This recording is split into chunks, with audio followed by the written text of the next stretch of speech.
Tere, mina olen kinnisvara konsultant ja koolitaja Tõnu Toompark. Eetris on järjekorras 143. osa kv.ee kinnisvara podcastist. Ja tänane külaline on Monika Melda, kes on Ree kinnisvara vanempartner ja Ree kinnisvara juhatuse liige. Tere, Monika! Tervist! Ja räägime täna büroopindade turust, aga me vaatame seda läbi kodukontori ja AI prisma. Aga ennem kui me sukeldume siis saate sisusse, Monika, ole hea, räägi paari lausega iseenda taustast, mis su taust on kinnisvara turul, palju sul kogemust on ja äkki midagi ka Ree kinnisvara kohta. Rõõm,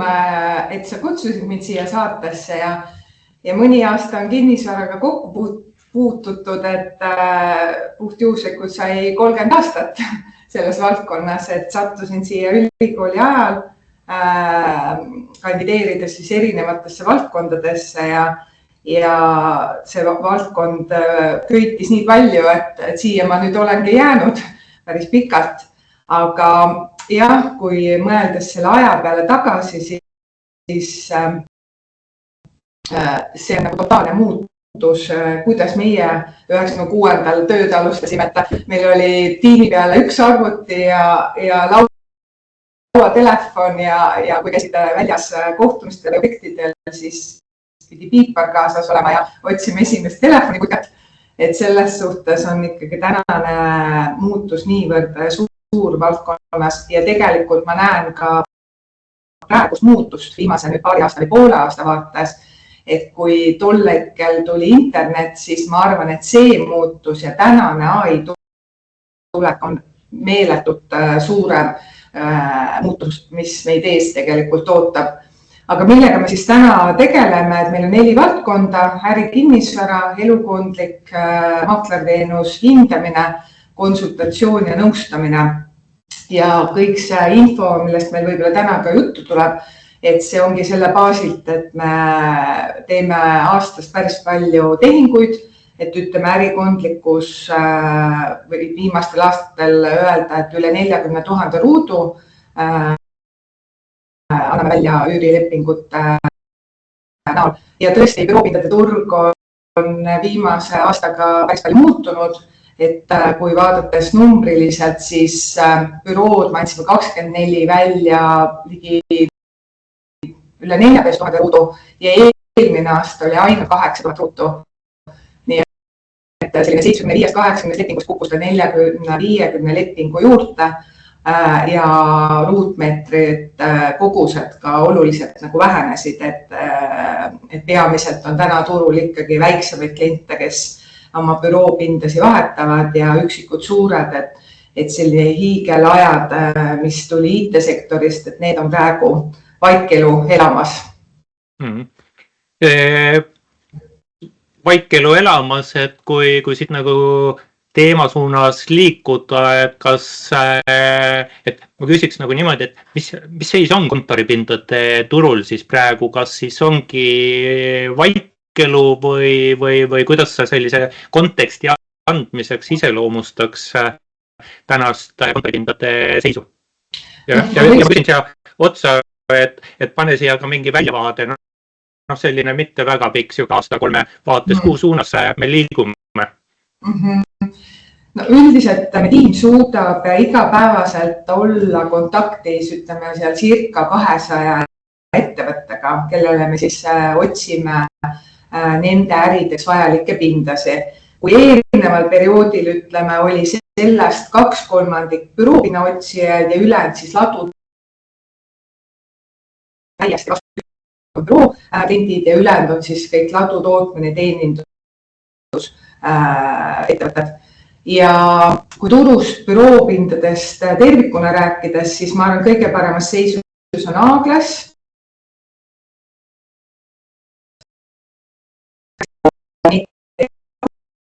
Ja pigem on aega südalinnas, et isegi ei ole mingeid asju enam pakkuda või ka nii kaua ootama paar aastat, kui see hoone siis valmib. Ja kuigi kliendile võib see tihti tunduda, et kuidas see võimalik on, et praegu ju peaks ju kohe leidma endale büroopinna, et kõige suurem löögi ongi saanud BC-klassi pinna ja eriti siis äärelinn, et seal me näeme kõva hinnakorrektsiooni nagu kukkumist, ja seal on tekkinud ka olukordi, kus hind ka enam ei aita, et omanik võib hinda alla lasta, aga selle uue hinna peale ei tule enam huvilisi. Nii et kokkuvõttes võib öelda, et odav hind ei too üürnikke, et otsustab kvaliteet ja just asukoht ja eelkõige keskkond, et mis viimaste aastatega on eriti palju muutunud, on see, et rohkem ettevõtted soovivad endale bürood leida hoonetes, kus on ka keskkond, et see ei ole nagu üksik büroohoone elukondlikus kvartalis või teiste elumajade vahel. Et see trend on ikka väga suur, et liigutakse kvartalitesse, linnakutesse või siis ütleme, kus on mitu hoonet koos, et tekib selline sünergia nende hoonete vahel. Kuidas praegu selline liikumise suund on? Kas liikumise suund on nagu niimoodi, et turg on jahtumas ja varsti viimane lahkuja kustutab tule või on mingid positiivne väljavaade selline? Ütleme aasta 3 vaates. Selles suhtes, et päris nii ei ole, et büroohinnad kustutavad tule ja ma ei tea, siis kõik lähevad kodudesse seda tööd tegema, et ikkagi me teeme tingut büroohindade turul, aga jah, kuna majandus on ka ju keerulises olukorras ja nüüd me näeme alles esimesi, ütleme selliseid positiivseid märke, aga ettevõtetesse jõuavad nad ju otsusteni viitega ja kinnisvara on alati nihkes olnud pool aastat või mingis segmendis isegi aasta. Et selles suhtes ma arvan, et sellist nagu suurt büroopindade rabamist ei tule, sest majandus seda ka ei soodusta. Et nüüd on küsimus lihtsalt, et kas toimub mingi muutus paremate pindade liikumise osas, mis rende me ju tegelikult näeme juba mitu aastat. Meil on väga palju tehinguid on 5 aasta sees, kus klient liigub, ma ei tea, ütlen praegu 10 eurost, võib-olla isegi 15-20 euro peale, aga tema ruumiprogramm totaalselt muutub, kas siis ruutmetraažid väheneb või siis ka ta saab parema nagu selle layouti ja ta teeb selle otsuse, et see lõppkokkuvõttes summa summarum nagu kuu vaates kasvab või jääb samaks, sõltuvalt siis selle suuruse vahest, aga ta saab endale oluliselt parema nagu kvaliteetsema pinna. Aga liigume siit siis sellise peateema juurde ja see on siis kodukontor kui büroopindade turu mõjutaja, et kodukontor, inimesed töötavad kodus. Ma alustaks niimoodi suhteliselt üldiselt, et on see üldse needus, on see õnnistus, on see midagi muud, on see hea või halb? Ma arvan, et ei ole ei needus ega õnnistus, et tegelikult see on nagu tööriist, töökorralduse muutus, mis sobib osadele rollidele, inimestele ja teistele mitmete. Et ütleme, ega see kodukontor ei ole nüüd ju viimase 5 aasta uudis, et on ju ettevõtted, kes seda on ka proovinud varasematel aegadel, aga jah, meid pandi sellist olukorda 5 aasta vaates, et see trend oluliselt kasvas. Kui me räägime ka büroopindade vaates, siis see kodukontori praktiseerimine meile tegelikult esimestel aastatel üldse ei toonud mingit muutust. Me arvasime, et võib-olla rohkem, aga kuna me ju teame, et üürnikud on seotud tähtajaliste üürilepingutega, turul on kindlasti ka tähtajatuid, kus sa saad 1-3 kuulise etteteatamisega lepingu üles öelda, et see muutus ei käinud ka nii kiirelt, et tuhandeid ruute tuli turule tagasi selle tõttu, et inimesed läksid koju tööd tegema. Aga et sa ütled, et mingitele rollidele sobib, aga millistele siis, vaataks nagu niimoodi ettevõtte tasemelt, et millistele ettevõtetele sinu hinnangul siis kodukontor rohkem sobib ja millistele ta võib-olla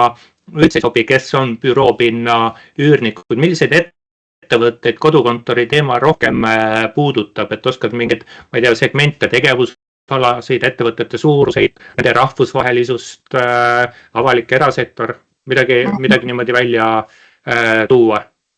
No see on nii erinev, et selles suhtes, et kindlasti ta sobib nendele ettevõtetele, kellel on palju töötajaid või rolle, kes vajavad iseseisvat tööd, et kus ei ole vaja koostööd, kus ei ole vaja kiiret infovahetust või ütleme sellist sünergiat inimeste vahel.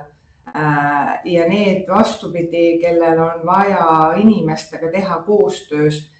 Teamsis see ei tööta. Paljud ongi ju öelnud, et Teamsi koosolekutel ei teki innovatsiooni, ei teki sünergiat.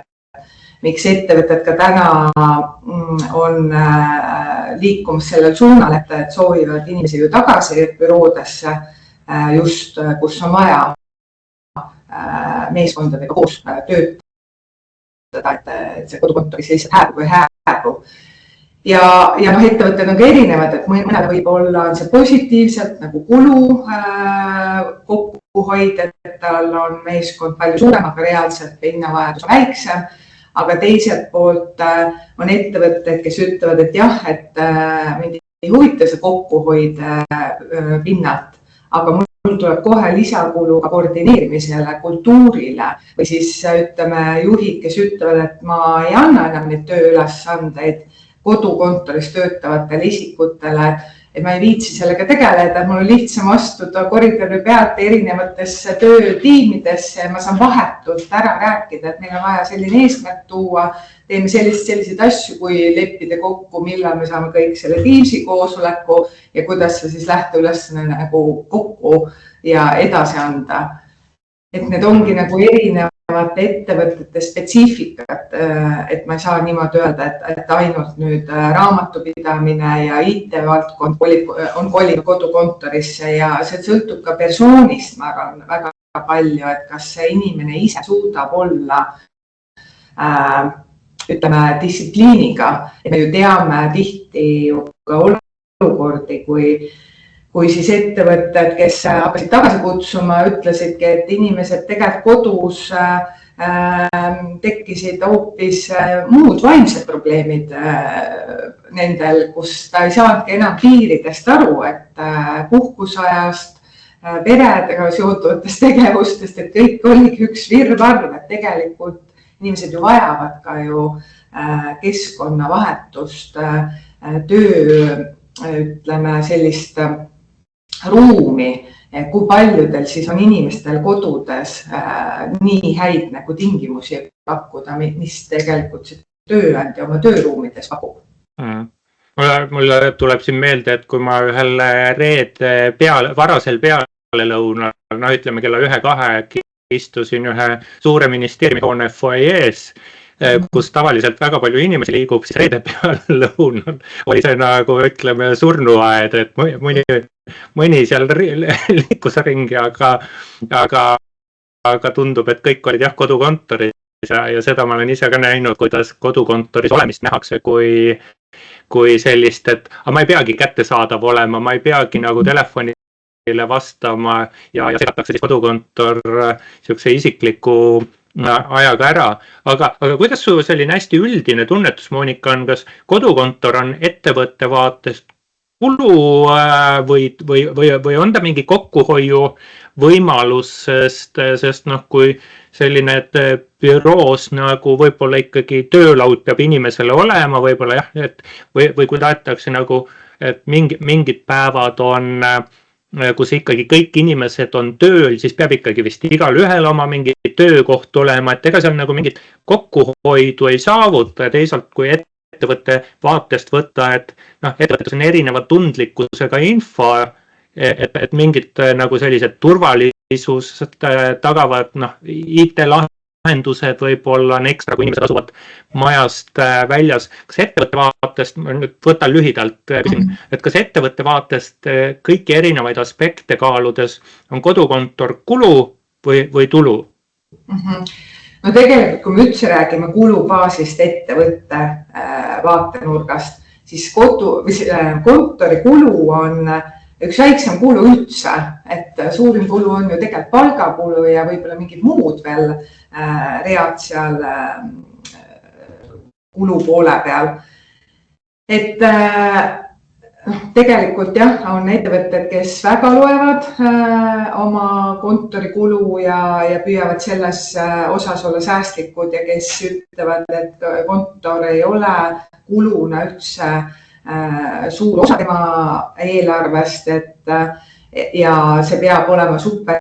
hea, selle läbi ma saan paremaid inimesi värvata, ma saan paremat töökeskkonda pakkuda, et see ongi nii seinast seina. Aga mulle tundub jah, et pigem rohkem ettevõtted, kes ei tulevad võib-olla algselt oma päringuga hästi hinnatundlikuna, aga tihti, kui me näitame siis turul neile erinevaid võimalusi, siis maanduvad päris korraliku üürihinnaga pinna peal, sest see lihtsalt muu on nii suure vahe ja väärtusega, et tehakse otsus ikkagi parema selle töökeskkonna või parema sisu osas, mida täna uued pinnad kindlasti pakuvad versus B ja C-klassi pind. Et jah, et selles suhtes vaadatakse ja ollakse kokkuhoidlikud, eriti peale seda, kui kõrvalkulud siin energiakriisi tõttu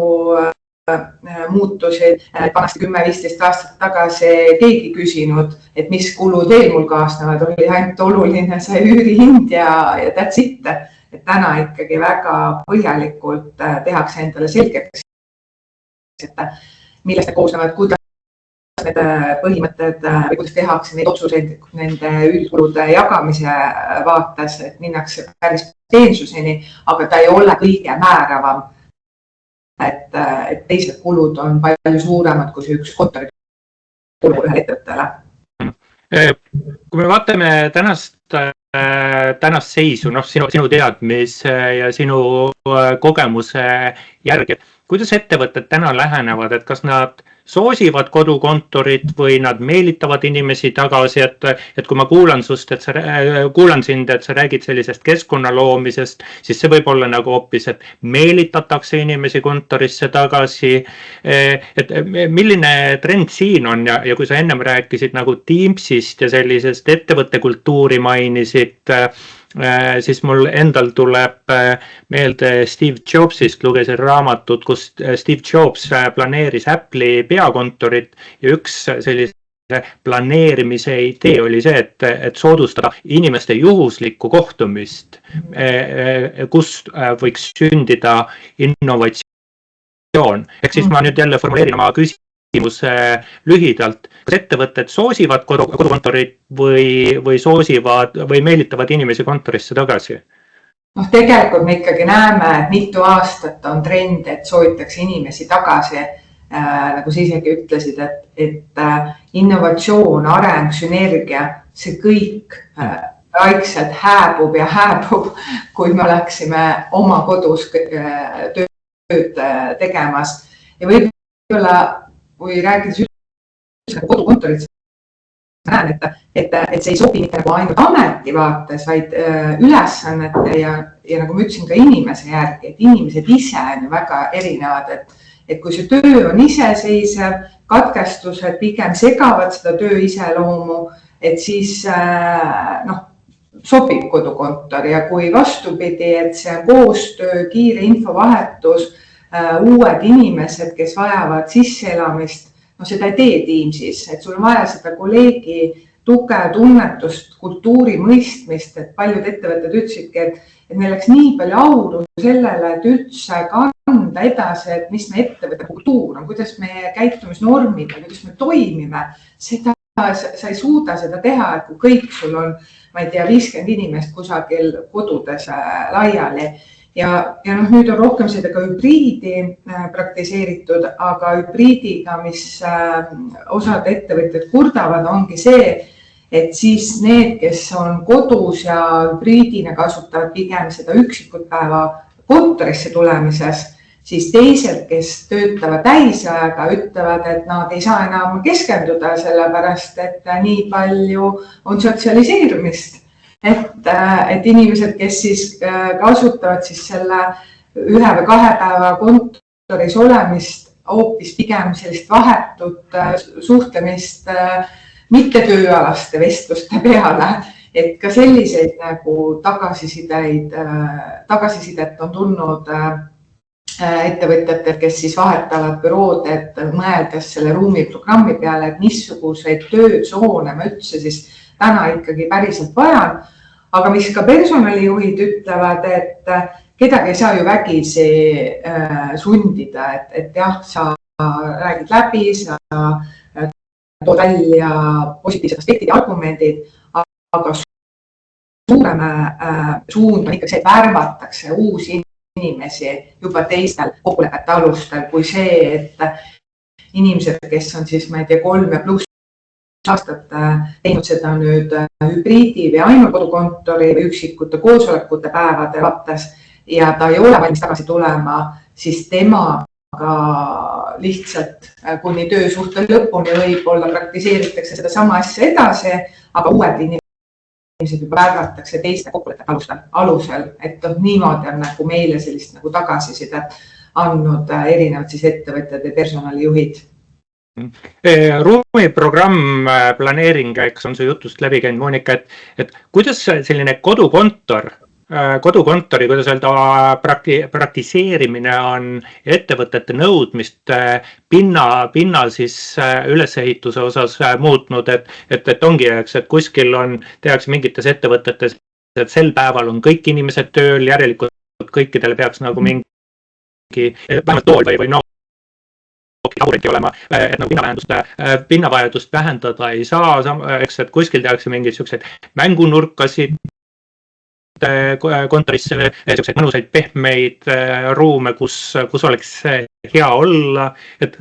kuidas selline pinnavajadus on muutunud tulenevalt kodukontori teemast kui sellisest? No eks me näeme, et rohkem soovitakse sellise kohtumis- ja koostööalasi kui lihtsalt selliste laudadel põhinevaid kontoripindasi ja vähem selliseid võib-olla püsivaid töökohti, aga sellega on ka oma miinuspool, et väga paljudele inimestele üldse ei sobi see, et mul ei ole oma konkreetset töölauda, et ma õhtul pakin oma kõik isiklikud asjad ära või siis ütleme ka võtan oma perepildid laua pealt ja panen kuhugile enda siis kappi ja hommikul tulen või tulen nädala pärast ja mul on hoopis täiesti uus töökoht või isegi uuel korrusel, et väga suuri ettevõtted, kellele on ka tsoonide mõttes vahetuvad, et ei ole tiimide ala. Et see ongi ka jälle nii palju sellest töö iseloomust kinni ja sellest inimesest kinni, kas tal üldse sobib selline töövorm, et tal on muutuv töökoht kogu aeg, et tal ei ole sellist kindlat. Aga mulle tundub, et rohkem inimesed ikkagi vajavad seda turvalist tunnet, et mul on see oma töölaud või siis jagatav kolleegiga, et mingitel päevadel on tema, mingitel päevadel teine ja kui ongi siis need ühised olemised, siis need viiakse läbi suuremates koostööalades või koosolekuruumides või ütleme sellistes tsoonides. Et jah, see ruumiprogrammi vajaduse muutus on küll hästi aktuaalne ja kindlasti sisekujundajatel ja ettevõtetel ka endal päris palju huvitavaid lahendusi välja mõeldud ja ütleme, see muutus, ma arvan, veel on ees ka, sest tänaseid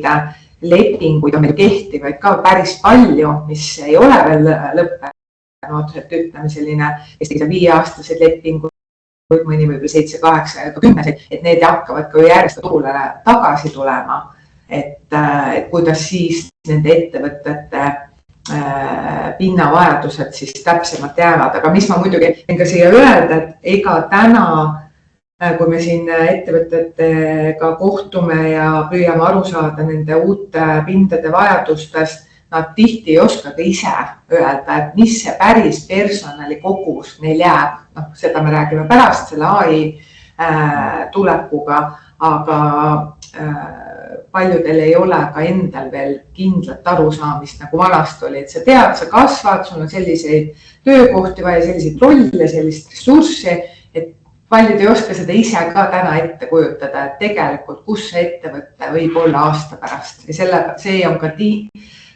tinginud selle, et tahetakse lühemaid lepinguid, rohkem paindlikkust või miks minnakse rohkem sellise üürinäide juurde, kellel on palju pindase erinevates hoonetes, et ta saab pakkuda ka seda liikumisvõimalust. Et ühest küljest ma nagu juturidade vahelt loen välja, et vana hea sõna paindlikkus on see, mida on eks vaja ja teisalt, et ma ei tea, kas ma nüüd ise võib-olla sina seda ei öelnud, aga ma ise mõtlen, et kõik uus on hästi unustatud vana, et varsti me oleme kõik nagu sellises 1-2 inimeste kabinettides tagasi, kus on ühest küljest on eraldatus olemas, kindel töökoht on olemas ja samas on eks ikkagi kõik nagu on kõik teised inimesed, just ma rõhutan, inimesed on käe-jala ulatuses olemas, kellega saab siis suhelda. Ma arvan, et see põhiasi ongi see, et tööandjad pakuvad keskkonda, mis aitab keskenduda, et parimad kontorid ongi need, kus on süvelist tsoone nagu võimalik tekitada, et see meelita inimesi lihtsalt tasuta puuviljadega tagasi, vaid põhjusel olla, sest see on lihtsalt nii palju parem keskkond, kui sa teeks seda oma kodus ja loomulikult inimesed su ümber. Kuule Monika, ma ei saa küsimata jätta. Kas kinnisvara inimesed töötavad kodukontoris või päris kontoris, sest kui sa ütled, et kodukontor sobib inimestele, kes on iseseisvad, siis maaklerid oma olemuselt peaks olema ikkagi suhteliselt iseseisvad. Kuidas teil kinnisvaras praktika on? Kas sinu arvamus, töötajate arvamus on samasugune või kuidas? No ma arvan, et meil ühtib sellepärast, et me üldse ei värbagi kodukontoriga sooviga inimesi. Et me tegelikult proovisime kodukontorit, ma arvan, et see oli 15-20 aastat tagasi ja see üldse ei töötanud. Müügid kukkusid totaalselt. Ja me ei hakanud üldse selle koroona ajal uuesti seda kogemust saama, et selles suhtes me käisime kogu perioodi tööl, aga kuna meie töö spetsiifika ei ole nagu nii 9-5 istume laua taga, me väga palju sõidame ringi, kohtume erinevates asukohtades erinevate inimestega, siis see ongi juba paindlikkus olnud meie töös läbi ajaloo. Et ma arvan, et sealt tuleb ka see erisus meie valdkonnas ja müügitööd. Ma arvan, kui sa müüd mingit hästi konkreetselt teenust või toodet, siis ma arvan, see töötab ka, kui sa oled välja ära saanud, et sa teed seda kodust ja hakkad lihtsalt järjest kõnedega seda müügitööd siis tegema. Aga meie valdkonna spetsiifika, sa pead olema info sees, sa pead, võib-olla sul kolleegil on üks osapool, sinul on teine osapool, kuidas sa seda kogu aeg kodus toimetaks. See ei ole võimalik. Sul on vaja ka seda mõnusat tunnet, et sa näed, keegile kella ütles, ma sain lõpuks selle tehingu tehtud, see annab sulle endale energiat juurde. Ma tahan ka, mis ma peaks täna teisiti veel tegema, kas ma peaks veel suurendama oma mingit tegevusi või. Et selles suhtes ma arvan, et see, kes ütleb, et ta on edukas meie valdkonnas ja kogu tiim on kodus, ma ei usu sellesse. Ma ise nagu arvan, et jah, et kui kinnisvaramaakler õpib ainult enda tehingutest, siis seda on nagu jube vähe, kui võrreldes olukorraga, kus ta saab õppida ka kõrvallauas või kõrvaltoas olevate inimeste tehingutest, võtta sealt infot kaasa. Aga jah, kuule, et võib-olla nagu liigume siit edasi, et me nüüd pisut ka mainisime, et AI kui büroopindade turu mõjutaja ja kui me vaataks siin, siis AI, tehisintellekti teemad kui kontori just pinnavajaduse tegurid, mitte kui maakleri töövahendit, et selline töövahendiks olemine on teine teema, et siis AI selgelt mõjutab sini- ja valgekraesid, ongi, kes on kontoripinna kasutajad. Kuidas sina näed AI-d kontoripinna vajaduse mõjutajana? Sina, kes sa suhtled paljude klientidega, kes siis nii hästi või halvasti oskavad oma pinnavajadust selgitada sulle? No ma arvan, et AI mõju kontori pinnale ei tule ühe suure lainena, et ta tuleb sellise vaikse hiiliva efektiivsusena ja eriti, mis nüüd selle aasta veebruari-märtsis AI platvormidel muutus see hüppe, no see on mega suur muutus, kuidas täna ta aitab tegelikult erinevates töökohtades oluliselt ressurssi kokku hoida, ka meie enda back office'is. Meil on mitmed tugi töökohad oleme ära lõpetanud ja ei näe üldse vajadustki uuesti värvata sinna, sest lihtsalt oleme läbi AI saanud oluliselt efektiivsemaks. Ja kus me oleme ka veel väga suurt kokkuhoidu teinud, on ka koostööpartnerid, alltöövõtjad, et me ei vaja enam täna sellises ringis koostööpartnereid. Aga ma arvan, et ettevõtted ei hakka lähitulevikus ütlema, et jah, et tänu AI tulekule me koondasime, ma ei tea, 20-30% personalist, vaid nad lihtsalt kasvamises ei palka juurde, et kasv toimubki ilma peale kasvuta, et sama meeskond teeb AI abiga 2 korda rohkem. Ja mis see pinnavajaduse mõttes tähendab, on see, et laienemisotsuseid lükatakse edasi või jäetakse üldse ära, et see ongi selline nagu nähtamatum, kui sõna otseses öeldes koondamine, aga büroopinnaturu jaoks on see tagajärg, et nõudluse kasv pidurdub, jääb samaks, et see on see, ma arvan, oluline muutus, mida me büroopindade turul nüüd lähitulevikus näeme. Tahad sa öelda välja, mis inimesed Re-kinnisvaras olid need, kes endale uue rakenduse pidid leidma, sest AI tegi töö ära? Turundusvaldkond, assistendid, andmesisestajad, ütleme kõik selline rutiinne töö, mida täna siis edukalt teeb AI agent selle lihtsalt ära. Ja kordades kiiremini ja nagu ettevõtted ise ka ütlevad, et mul ei ole neid riske, et kas läheb haigeks, kas tal tekivad mingid muud errorid või on väsinud või tujukas või ütleme väga selliste konkreetsete olukordadega, mis ju igapäevast kokku puututakse, et see stabiilsus ja seda ei olnud ju paar aastat tagasi, et see areng, mis on nüüd eriti selle viimase, ütleme veebruarist märtsis, see on tohutu, see on meeletu ja me tegelikult ju ei oska ette kujutada, et kuhu me üldse jõuame, kus me oleme aasta lõpus ja järgmine aasta. Keegi ju ei osanud ka näha tänaseid tööriistu, mis ettevõtted igapäevaselt oma ressursi vaates nagu teevad, et see on nii põnev, väga põnev. Ma meenutan aega, praegu tuli meelde 30 aastat tagasi, kus mina kinnisvara valdkonnas ei olnud veel ja siis ühes teises töökohas nagu unistasin, et saaks ka arvutid ja siis kolleeg küsis, miks sul seda vaja on, et mis sa siis paremini teed või rohkem, aga nojah, et midagi võib-olla analoogset on toimumas. Sa, Monika, ma arvan isegi suurem muutus, nagu ma alguses ütlesingi, et me ootasime järjekorras, et sinna ühe arvutile ligi pääseda ja internet muutis ju ka kinnisvara valdkonda väga suuresti kõikide infovahetuse ja presenteerimist ja kõige selle poole, aga ma arvan, et tänane muutus on veel kordades suurem kui selle aja muutus. Jah, nõus. Sa, Monika, tõid siin ennem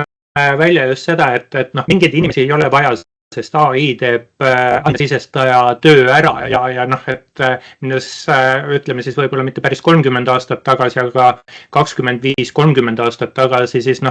masina kirjutajaid ei olnud enam vaja, et mingid inimesed jäävad üle. Aga ma pööraks selle asja teistpidi. Kas sa, Monika, oskad mõelda, et kas mingis valdkonnas AI nüüd toob kaasa hoopis kontori pinna vajaduse suurenemise? Ma arvan kindlasti ettevõtted, kes AI-d ehitavad, juurutavad, nende arendus, andmetöö, integratsioonid, tekivad uued meeskonnad. Ma arvan kindlasti need ettevõtted võivad hoopis pinnavajaduses kasvada, siis ma arvan väiksemad ettevõtted, kes täna suudavad või hakkavad suutma konkureerida suurtega, sest mitme mehe firma teeb ära 10 inimese töö. Jah, võib-olla neil ei ole nagu kohe ruutmeetrit,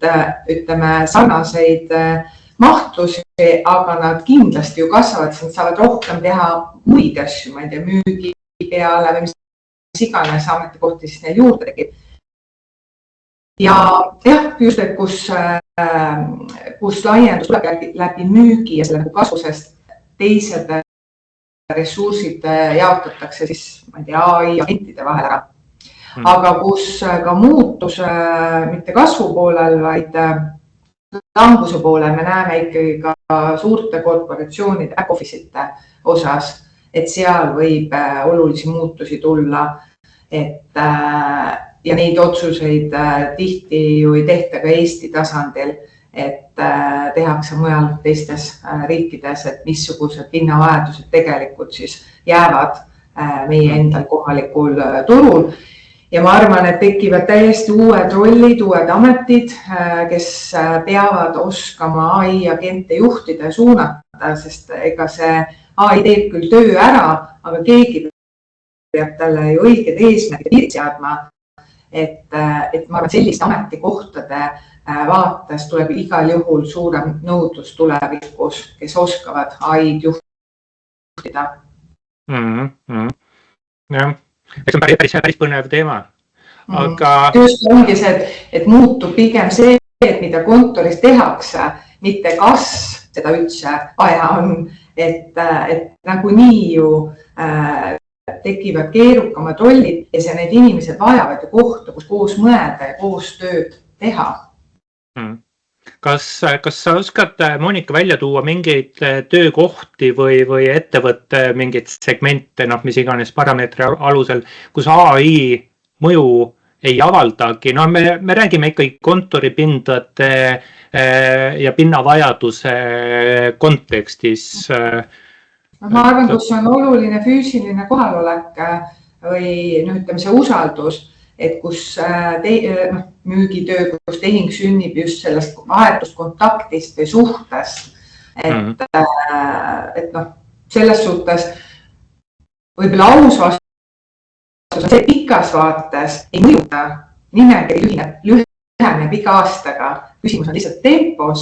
ja me ei oska, ma arvan, täna ette näha, kuhu või kuidas see areng saab olema aasta pärast. Aga ma mõtlen nagu niimoodi, et kinnisvaramaakleri töö osa ja ma arvaks, et võib-olla isegi selline, tegelikult elamispindade, äripindade maakleritel enam-vähem samamoodi hästi palju tööst seisneb ju inimestega suhtlemises ja okei, et AI saab nagu mingit meilit valmis kirjutada ja teeb seda järjest paremini, aga nagu me ka sinuga rääkisime siin juba, et selline inimeselt inimesele suhtlus, just suuline suhtlus, näost näkku suhtlus, seda muidugi AI vist ära ei tee või eks räägib, et kuidas maakleri töö... AI ei lähe näitama meie eest, aga selles suhtes, et töö iseloom muutub, ma arvan täielikult ja ongi juba ka meie ettevõttes muutunud, et jääb alles see vahetu suhtlus, füüsiline kontakt, aga kuhu läks enne aeg ja täna see kindlasti muutub. Kas toon näite, kui me tulimegi keerukam kinnistu müügi või mis iganes, näiteks seal oli planeeringust tulenevad juriidilistest dokumentidest tulenevad meeletu töö, võib-olla mis ainult tundidena, et selle infona, et läbi töötada, siis täna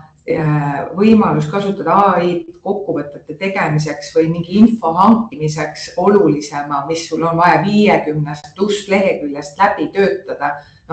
See on ideaalne, et jah, sul võisid olla head assistendid, aga täna sul on veel paremad assistendid, kes ei tea sinu ärist detailselt, aga nad on lihtsalt muus osas nii palju võimekamad inimajuga võrreldes. Monika, kindlasti mäletad ka need 2020-2021 aasta lugusid, kus inimesed läksid koroona tõttu kodukontorisse ja siis nad olid ega nad tööd väga ei teinud, aga nad ei teinud tööd mitmes ettevõttes, et võtsid palka siit-sealt ja kolmandast kohast, et no pigem need olid sellised Ameerika lood, et Eestis ma ei usu, et see liiga hästi läbi läheb, see plaan. Kas täna võib olla nagu inimeseks, see on nüüd kodukontoriga AI teemat, et inimene on oma töö ära optimeerinud, AI agendid teevad selle ära ja inimene ongi kodukontorist nii-öelda päris kontorisse minna, sest ta näeb, et siis saadakse aru, et tegelikult ta nagu tööd ei tee, et AI teeb ära ja kõik on nagu üliefektiivne, et päris kontoris saaks ta pinga, sest siis pandaksegi AI tegema. Aga ma olen käinud ettevõttes mõned aastad tagasi, kus oli eraldi mitu ametikohta, no see oli suur ettevõte ja neil olid suured ekraanid, kes siis jälgisid kodus töötavate inimeste kuvareid, et mida seal täpselt tehakse. See oli minu jaoks ka täiesti uus ulmeline kogemus, et tekkisid ka sellised nagu rollid ettevõttes. Aga ma arvan, et mis puudutab seda, et keegi kodukontoris automatiseerib AI abil oma tööd, et see iseenesest ei ole halb, aga ma olen kindel ja ka ettevõtjad on ka öelnud, et nende tagasitulek kontorisse ju toob selle kohe ju lauale ja paljud ütlevad, et miks nad täna ei ütle, et nad kasutavad palju rohkem automatiseeritud lahendusi ja nad on ju nupukad selle osas, sest nad ei taha, et neile tööd nagu juurde antakse, et see jääb nagu sellisesse varjatud külge ja võib-olla osadel ongi koormus, mis siis jaguneb mõne muu teise töö vahel või huvide vahel või lihtsalt elamise peale. Kui ta tuleb kontorisse tagasi, siis seda ei ole enam võimalik samas nagu osakaalus enam teha, aga on ka tööandjad, kes ütlevad selle peale, et jah, aga me mõõdame kohalolu asemel tulemust ja saavad sellega nagu rahus hakkama. Ja on teisi ettevõtjaid, kes tegelikult avastavad selle nagu konfliktina, et see kindlasti saab olema ka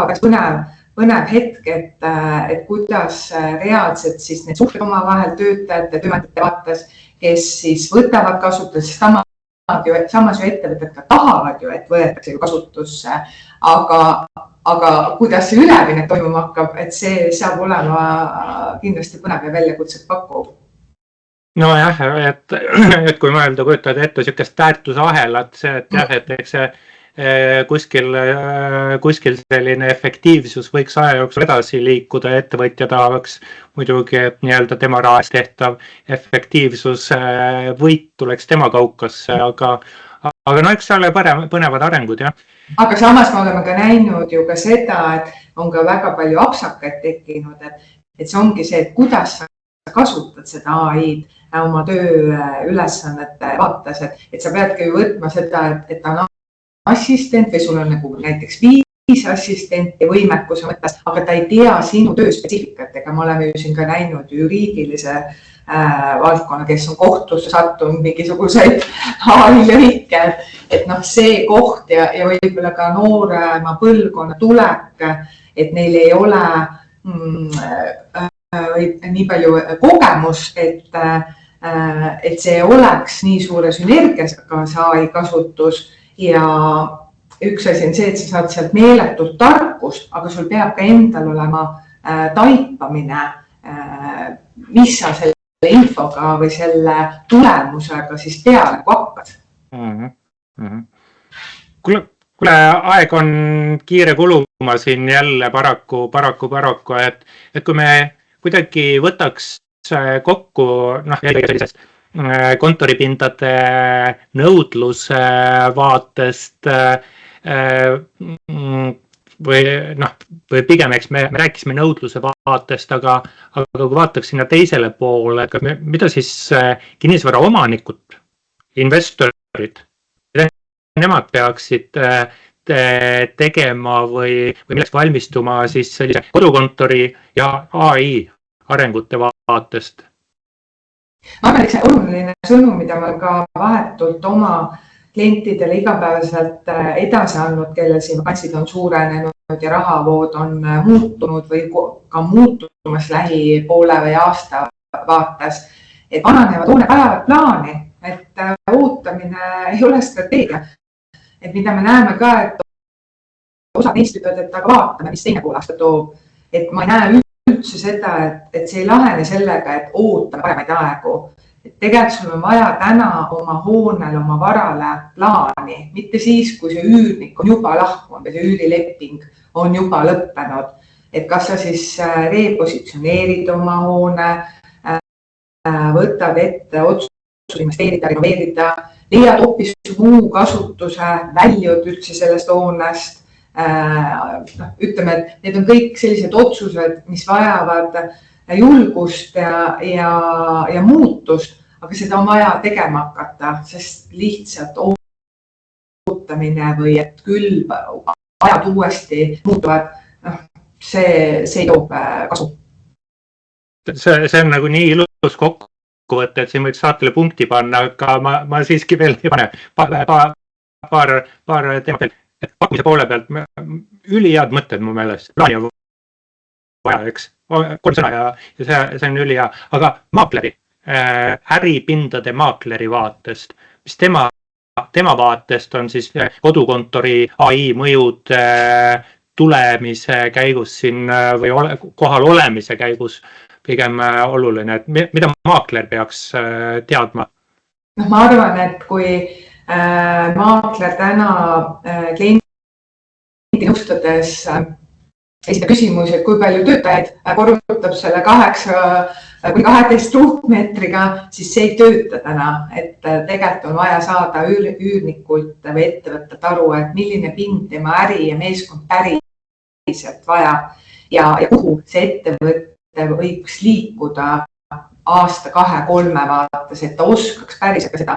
klienti nõustada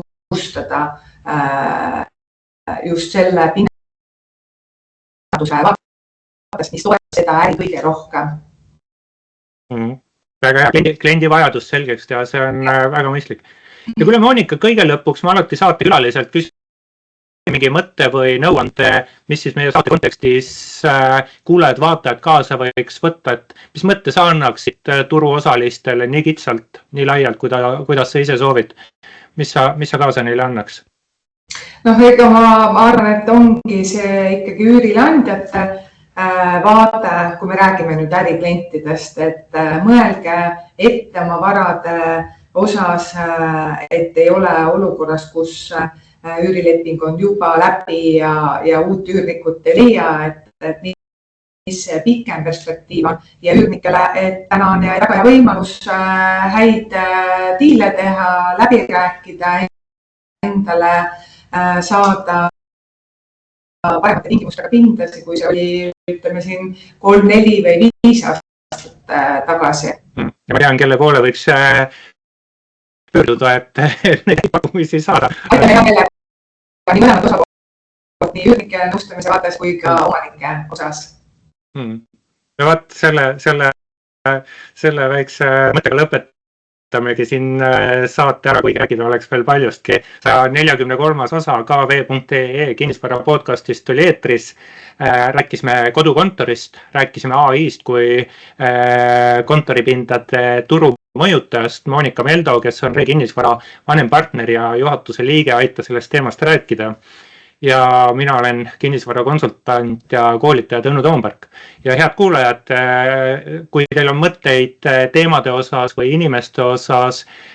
millest saates rääkida, kellega saates rääkida, andke teada meiliaadressile klienditugi@kv.ee või võite ka mulle otse teada anda, minu kontaktid on leitavad. Ja ega siis midagi soovime kui kohtume järgmistes podcastidest. Aitäh!